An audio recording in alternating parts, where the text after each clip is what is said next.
Shalom. Apa kabar saudara? Saya berharap kita semua sehat ya. Puji Tuhan, ini Zoom meeting remaja yang pertama. Ya. Mungkin host bisa bantu untuk suara-suara yang lain di mute ya supaya suara tidak masuk dan kita bisa dengan lancar mendengarkan firman Tuhan. Baik, saudara, kalau saya tanya kepada saudara, ya saudara bisa jawab dalam hati ya. Kalau ditawarin nasi goreng biasa atau nasi goreng spesial, pasti jawabannya nasi goreng spesial. Martabak biasa atau martabak spesial, pasti jawabannya martabak spesial. Kenapa? Nasi goreng spesial, martabak spesial. Kalau ditawarin nasi goreng biasa sama spesial, nasi goreng spesial kita pilih spesial. Karena nasi goreng spesial itu ada khususnya. Ya, kalau spesial yang setahu saya, kalau yang di Kebun Pala tuh yang dekat Nusantara, kalau spesial itu telurnya ada tambahannya. Kalau nggak spesial, nggak ada telurnya. Mau ceplok, mau ocok. Ya. Kalau spesial ada tambahannya. Martabak, apa bedanya martabak? Yang asin tuh, yang spesial sama yang biasa. Yang biasa sama spesial. Kalau yang spesial, telurnya lebih banyak. Kalau martabak telurnya lebih banyak, pasti lebih mahal. Ya. Lebih enak, lebih mahal. Nah, saya diberi tema untuk renungan pada kesempatan ini oleh Jeremy, You are special. Ya, saudara bisa ucapkan itu, you are special. Ya, terutama Yeremia. Di situ kan ada berbagai macam teman ya. Ada Mala, ada Vira, ada satu lagi siapa tuh Yeremia. Nah, bisa bilang you are special. Nah, biasanya saudara kita senang. Kita senang kalau ada orang yang kita kasihi, yang mengasihi kita, ngomong begini. Apalagi kalau dibisikin, you are special. Kita pasti senang. Betul nggak saudara? Coba aja kalau seorang merayu, seorang wanita ya, bilang, wah you are very beautiful, you are special. Itu pasti kelepek-kelepek. Ya begitu saudara sekalian. Nah, ternyata saudara sekalian, Tuhan juga mengatakan hal yang sama kepada umatnya. Di Yesaya 43 ayat 4. Jadi Yesaya 43 ayat 4. Nah, di situ dikatakan begini. Oleh karena engkau berharga di mataku dan mulia. Nah, kalau di sini bukan hanya berharga, tetapi juga mulia. Dan aku ini, Tuhan bilang, mengasihi engkau. Maka aku memberikan manusia sebagai gantimu dan bangsa-bangsa sebagai ganti nyawamu. Kalau bahasa Inggris, untuk ayat ini bunyinya begini. Ini bunyinya lebih romantis. Ya. Romantis tahu kan ya? Bukannya rokok makan gratis. Romantis. Begini bunyinya nih ya. Since you are precious and special. Aha, itu kan. Ada dua kata di situ. Since you are precious and special in my sight. Ya. Karena engkau precious, berharga, and special, khusus, spesial, in my sight, di mataku, and I love you. Nah, itu kan saya bilang ada unsur romantisnya. I love you. I will hand over people in place of you, nation in place of your life. Tuh, jelas ya? You are precious and special, and I love you. Nah, Tuhan itu mencintai dengan cinta yang luar biasa. Dengan apa? Cinta luar biasa. Saudara kalau dengar kata cinta luar biasa, itu mah Pak lagunya Unmesh Pak. Unmesh apa tuh? Kemaleng Pak. Ya. Cinta luar biasa. Ya. Menurut dia sih katanya cinta luar biasa itu adalah mengagumi tanpa harus memiliki, katanya begitu. Tetapi kalau Tuhan, ya cintanya luar biasa sampai dia memberikan dirinya untuk gantikan kita yang harusnya mati di neraka, itu dia gantikan supaya kita diselamatkan. Nah, saudara-saudara sekalian, jadi jelas di mata Tuhan kita itu spesial. Ini saudara mesti tanamkan. Jadi di mata Tuhan kita ini umatnya tuh khusus, spesial. Spesial. Di Mazmur 139 ayat 13 sampai 14. Ini Mazmur 139, Mazmur 139. Ini Mazmur Daud. Jadi Raja Daud ini sudah memahami bahwa dirinya itu luar biasa, spesial. Nah, dia tulis begini. Mazmur 139 ayat 13 sampai 14. Dikatakan begini, saya bacakan buat kita semua. Sebab engkaulah yang membentuk buah pinggangku, menenun aku dalam kandungan ibuku. Aku bersyukur kepadamu oleh karena kejadianku dahsyat dan ajaib. Dahsyat dan ajaib. Ajaib apa yang kau buat, dan jiwaku benar-benar menyadarinya.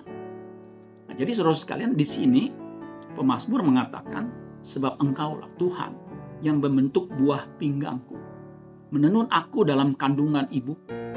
Jadi dia menyadari bahwa yang membentuk hidupnya, dirinya adalah Tuhan. Manusia itu luar biasa, saudara sekalian. Menurut medis katanya manusia itu mempunyai organ yang luar biasa. Ada 350 sendi. Ada yang pernah dengar nggak? 350 sendi dimiliki manusia. Terus katanya ada satu sendi yang menyakitkan dan menyedihkan. Ada yang tahu satu sendi yang menyakitkan dan menyedihkan? Sendirian tanpa dirimu, katanya begitu. Jadi manusia itu dahsyat. Manusia itu luar biasa. Organ-organnya, metabolismenya itu luar biasa. Ya. Karena memang dikatakan tadi dibentuk dan ditenun. Ya. Jadi manusia itu secara khusus, handmade. Ya. Kalau saudara perhatikan tuh, manusia itu dibentuk secara khusus. Ya. Unik. Ya. Handmade. Nah, yang membentuk itu Tuhan. Jadi kita ini manusia memang yang dibentuk dengan dahsyat luar biasa. Kita bukan makhluk dari hasil evolusi. Ya, kalau saudara sekolah itu pernah dengar tuh teori evolusi yang dicetuskan oleh siapa? Darwin. Nah, menurut Darwin katanya manusia itu keturunan African ape atau simpanse mengalami evolusi. Nah, dalam buku Charles Darwin yang ditulis 1871, judulnya The Descent of Man and Selection of Relation to Sex. Nah, dia bilang, teori dia berspekulasi bahwa manusia itu masih memiliki kerabat dengan African ape atau simpanse yang mengalami evolusi. Tapi setelah 150 tahun ternyata teori Darwin itu, teori evolusi itu jauh dari kenyataan. Ya, jadi setelah diteliti, teori itu jauh dari kenyataan. Ya. Jadi teori evolusionisme itu nggak cocok dengan kenyataan. Kalau nggak cocok dengan kenyataan berarti salah, nggak sesuai dengan fakta. Saintis yang jujur pasti mengatakan teori evolusi itu salah. Manusia itu bukan hasil evolusi. Ya, tadinya jalannya bungkuk, ya, berevolusi sampai jalannya tegak seperti sekarang. Ya, ternyata saintis mengatakan itu nggak benar. Manusia itu memang Tuhan yang bentuk dengan metabolisme yang luar biasa. Coba saudara bayangkan, mata kok bisa dua? Mata kita dua, ya, di depan lagi. Coba kalau mata kita ada cuma satu, lah kan repot. Kalau dua ini kan enak melihatnya, tuh, ya, bisa mantep. Kuping bisa dua, ini kan luar biasa. Ya. Hidung satu, tapi bolongnya dua, kan luar biasa. Ya. Begitu, ini luar biasa. Terus yang luar biasa lagi, hidung kita bolongnya ngadep ke bawah, nah itu luar biasa. Kalau ngadep ke atas, kalau hujan repot kita mesti nutupin, mesti pakai payung-payungan kecil di sini. Tapi kalau ke bawah, aman kita. Cuman repotnya kalau kita influenza, itu kadang-kadang ada nyosor terus langsung, ya, tanpa kita bisa lepas kendalikan. Ya. Jadi manusia ini bentuknya luar biasa. Kenapa alis di sini? Nah, ini kan luar biasa nih. Ini seperti talang. Kalau ada keringat dia nggak ke sini, nggak langsung ke mata. Mata kan sensitif, dia ke sini. Kenapa ada alis mata?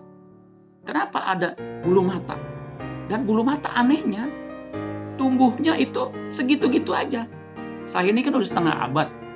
Dari dulu bulu mata saya segini aja.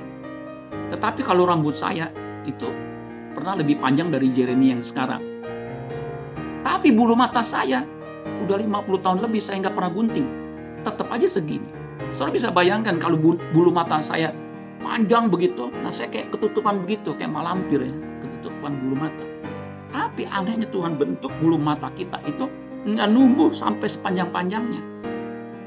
Rambut bisa panjang, ya kayak tadi malah rambutnya udah sebahu, ya, seperti kayak anak saya tuh, udah seperti sebahu. Ya. Nah, istri saya pernah sampai bahu, nah, saya yang gunting. Jadi kalau terpaksa, jadi saya bisa jadi stylist, bisa gunting. Hasilnya bagus, luar biasa. Dan yang lebih hebat lagi gratis, ya karena suaminya. Nah, jadi seharusnya kejadian kita itu dahsyat, handmade, luar biasa. Ya. Kalau yang namanya handmade itu mahal. Saudara tahu nggak jam yang mahal itu Rolex. Nah, Rolex itu saudara, ya harganya puluhan juta. Itu handmade, dibuat khusus, ya dengan bahan-bahan yang luar biasa. Pernah Rolex ditemukan di laut, di bawah laut, kemudian diangkat, dibersihkan, ya, kemudian diperbaiki, dia bisa berfungsi lagi. Nah, itu hebatnya Rolex. Ya. Nah, jadi manusia ini luar biasa kejadiannya. Yang lebih unik lagi, makanya kenapa disebut spesial. Yang lebih unik lagi, saudara, manusia itu berbeda satu dengan yang lain. Nah, ini perlu camkan. Makanya saudara spesial, saudara unik. Enggak ada duanya. Meskipun kembar identik. Sekali lagi saya ulangi. Meskipun kembar identik, ternyata tidak sama. Kembar identik itu satu sel sperma membuahi satu sel telur. Satu sel telur yang sudah dibuahi itu membelah diri. Sehingga jadi dua. Nah, itu namanya kembar identik. Satu sel sperma, satu sel telur membelah. Itu kembar identik. Ya. Makanya biasanya kembar identik itu kalau laki-laki. Jadi kembarnya ada dua, laki-laki atau kalau dia perempuan, perempuan. Nggak mungkin kembarnya ada laki, perempuan kalau kembar identik. Ya, kayak saya nih, kembar identik sama Tom Cruise, saudara ya. Jadi kembar identik itu persis sama, DNA-nya sama. Bahkan seluruh struktur tubuhnya mirip, tingginya mirip, semua mirip. Tapi ternyata dia beda. Ya, ada perbedaan. Nah, yang membedakan apanya? Bukan hanya fisik, kalau fisik mungkin bisa ya sulit untuk dibedakan. Tapi yang membedakan adalah rohnya, saudara. Nah, ternyata saudara sekalian manusia itu diciptakan bukan hanya yang kelihatan. Kayak saya kan kelihatan nih, fisik ya.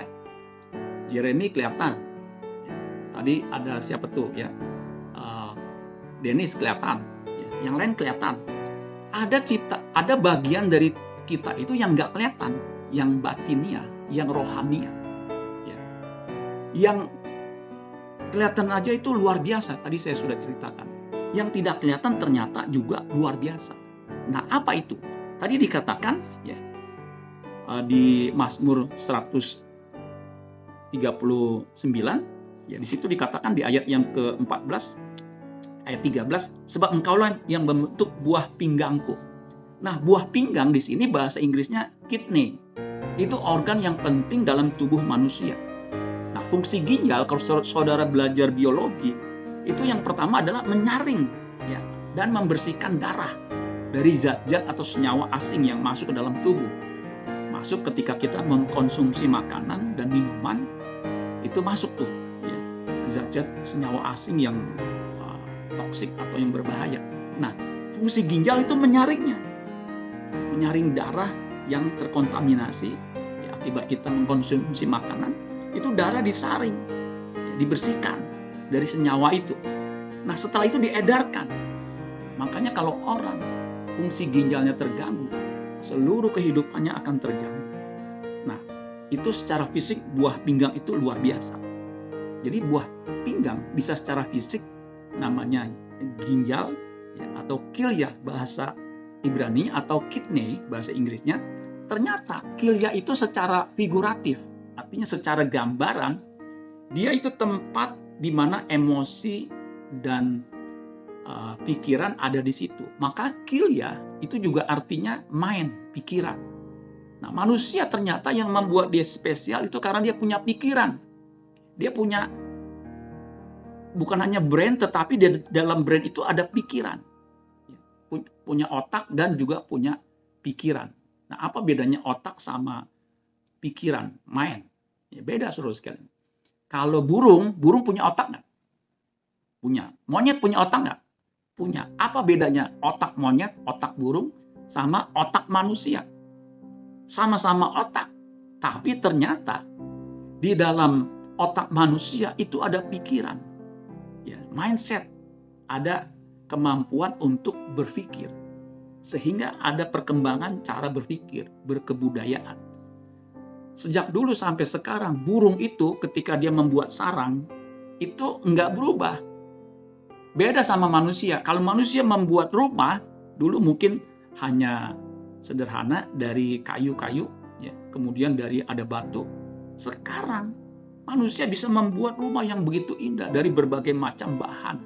Bahkan bisa membuat bangunan yang tingginya bisa sampai 800 meter. Kenapa? Karena ada pikiran. Nah, itu yang membedakan manusia dengan binatang.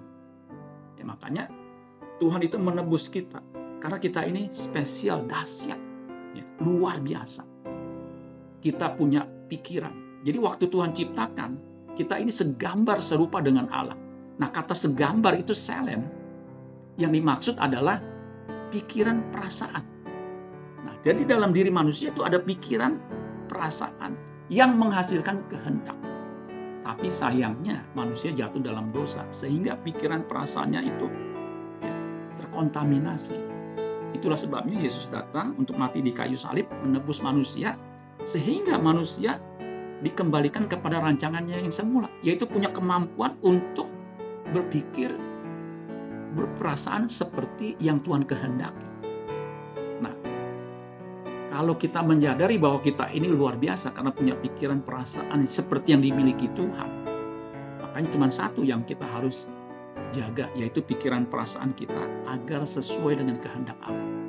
Sebab ketika pikiran perasaan kita sesuai dengan kehendak Allah, apa yang kita lakukan pun sesuai dengan kehendak Allah. Dan kalau kita melakukan segala sesuatu sesuai kehendak Allah, itu yang membuat kita berharga di mata Tuhan melebihi dari apapun juga. Ya. Makanya kalau orang karakternya tidak seperti Kristus, karena pikiran perasaannya tidak seperti Kristus, nanti dia akan menjadi sampah abadi, sampah di neraka kekal. Karena apa? Tidak berharga lagi. Meskipun tadi saya katakan manusia diciptakan luar biasa, tetapi kalau dia tidak menyadari bahwa dia itu luar biasa, kemudian punya tekad untuk menjadi seperti yang dirancangkan, yaitu memiliki gambar dan rupa Allah, yaitu memiliki kehendak Allah, dia akan menjadi orang yang tidak berharga. Makanya kalau kita mengerti rencana Tuhan yang dahsyat seperti ini, kita tidak main-main dengan kehidupan kita. Kita akan menjaga hidup kita. Kita tidak akan mendengar kata orang. Kita dengar kata Tuhan. Kita berharga. Kita memiliki pikiran perasaan. Itu yang kita harus isi dengan firman Tuhan. Kalau pikiran perasaan kita, mindset kita diisi oleh firman Tuhan, kebenaran, maka kebenaran itu akan menguduskan kita sehingga kita punya kepekaan, punya kecerdasan untuk mengerti kehendak Allah, apa yang baik, yang berkenan, dan yang sempurna. Nah, kalau saudara mengerti seperti ini, sejak muda, saudara akan serius di dalam Tuhan, akan cari Tuhan, akan beribadah kepada Tuhan, akan berdoa, berhubungan intim dengan Tuhan, mengenal Dia lebih dalam lagi. Kalau saudara mengenal Tuhan lebih dalam lagi, hidup saudara diubahkan, saudara akan menjadi saksi yang efektif.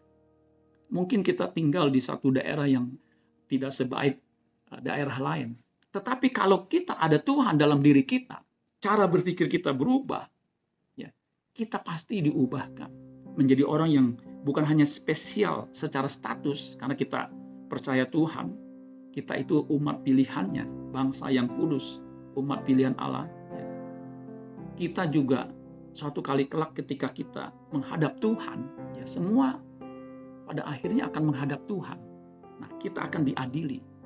Tapi kalau kita udah berusaha berkenan kepada Tuhan, kita akan ditempatkan di kemah abadinya, di tempat kediamannya. Jadi jangan selalu berpikir, saya masih muda, baru belasan tahun. Ya. Saudara belasan tahun pun bisa mati, saudara sekalian. Waktu saya remaja, usia 13 atau 14 tahun. 13, itu setahu saya belum SMP. SMP juga masih kelas 1 begitu. Saudara tahu nggak? Ada teman saya, ini teman di kebun pala. Kalau dia hidup tuh mungkin seumur saya. Dia itu mati. Aduh, caranya mengenaskan. Jadi dia pengen bikin pisau dari paku yang panjang, yang cukup panjang, kemudian ditaruh di rel kereta api. Nah, saudara pernah dengar kan? Kalau zaman saya itu begitu. Saya juga punya obsesi kalau punya paku dilindas sama rel kereta api, nanti tiba-tiba dia akan jadi pisau belati begitu. Ya, namanya masih anak kecil begitu, masih anak ingusan, ya bukan ingusan juga sih ya, udah SMP begitu. Jadi pisau yang cukup panjang dia taruh di rel, dia pikir begitu, kemudian dilindasin sama kereta itu yang di dekat kebun pala sana itu ada kereta api tuh, dia naik ke situ. Tapi ternyata saudara, ketika dia taruh, dia nggak ngeh bahwa ada kereta dari jalan yang sebelahnya, dia ditabrak saudara. Kalau ditabrak sepeda mungkin nggak mati, ditabrak bajai mungkin cuma patah aja, tapi ditabrak kereta rusak, mati saudara. Ya. Usia waktu saya belum remaja bahkan ya, itu dia meninggal. Ya. Kalau saya ngerti, sebab apa? Main di rel kereta api itu berbahaya. Jadi saya kalau mau bikin pisau-pisauan kayak begitu, saya getokin. Ya memang lama, tapi nggak mati. Sebab apa? Ya lama begitu ya. Karena nggak mungkin lagi getok begini, getok kepala kan nggak mungkin. Nah, jadi saudara, kita bisa mati kapanpun. Tetapi kalau kita sudah menyadari bahwa satu kali kelak kita akan mati, dan kita harus hidup benar, mengisi hidup kita dengan firman Tuhan, sehingga kita diubahkan, dan wajah batinia kita, yang tadi saya katakan manusia itu punya unsur batinia, ya. Sedangkan yang lahiriah, yang jasmania ini kan akan tua dan mati. Ya. Nanti kita di sana akan diberikan tubuh kemuliaan cocok dengan manusia batinia kita, rohani kita yang mulia. Tetapi kalau kita jahat, kita hidupnya amburadul, ya, ketika kita mati, kita akan jadi sampah abadi, tidak akan diberikan tubuh kemuliaan. Tapi kalau kita terus mengerjakan keselamatan dengan takut dan gentar, sehingga kita diubahkan hidup kita makin mulia. Ya, kita bukan hanya dimuliakan ketika hidup di bumi ini saja, tapi juga nanti diberikan tubuh kemuliaan. Tubuh kemuliaan usia 30 tahun. Itu kalau manusia secara medis, ya, secara biologis, usia 30 itu lagi ganteng-gantengnya. Metabolismenya lagi fit-fitnya, ya, lagi kuat-kuatnya. Nah, itu Tuhan akan berikan dalam posisi seperti itu. Kalau kita, ya, hidup takut akan Tuhan dan hidup berkenan kepada Tuhan. Nah, saudara-saudara sekalian, biar kebenaran firman Tuhan ini boleh saudara pahami bahwa saudara spesial, khusus. Kita memang punya kekurangan, ya, di samping kelebihan kita punya kekurangan. Ya, ada yang punya kelebihan. Apa kelebihannya? Lemak. Ya, itu bukan kelebihan ya. Ada yang punya kekurangan. Apapun kelebihan atau kekurangan kita, ya itu enggak jadi masalah. Yang penting kita punya manusia batinia yang diubahkan, dan itu akan menyenangkan Tuhan. Dan satu kali kelak ketika kita menghadap Tuhan, di Mazmur 73 ayat 20, seperti mimpi pada waktu terbangun, ya Tuhan, pada waktu terjaga, rupa mereka tidak dipandang hina, tetapi dipandang mulia. Kalau dipandang hina karena hidup kita memang sudah terhina, hidup jahat, hidup cemar, itu terhina. Tetapi ketika kita hidup mulia di bumi ini, kita tidak dipandang hina, melainkan dipandang mulia, karena kita spesial di hadapan Tuhan. Amin buat firman Tuhan. Tuhan Yesus memberkati. Mari kita satu dalam doa. Bapa kami dalam surga, kami bersyukur Tuhan pada kesempatan kali ini, kami diingatkan kembali bahwa kami ini khusus, spesial di hadapan Tuhan dan berharga.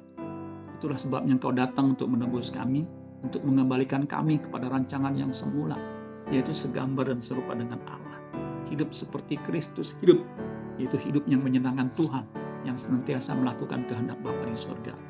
Berikan kami hati yang mengasihi Tuhan, yang mau belajar firman-Mu Tuhan, karena firman-Mu yang akan menguduskan kami, mengubah kami, bahkan memerdekakan kami dari dosa kami, sehingga kami makin hari hidup makin berkenan dan memuliakan nama-Mu. Terima kasih Bapa, berkat-Mu atas kami semua. Di dalam nama Tuhan Yesus kami berdoa mengucap syukur. Haleluya. Yang percaya katakan amin. Tuhan Yesus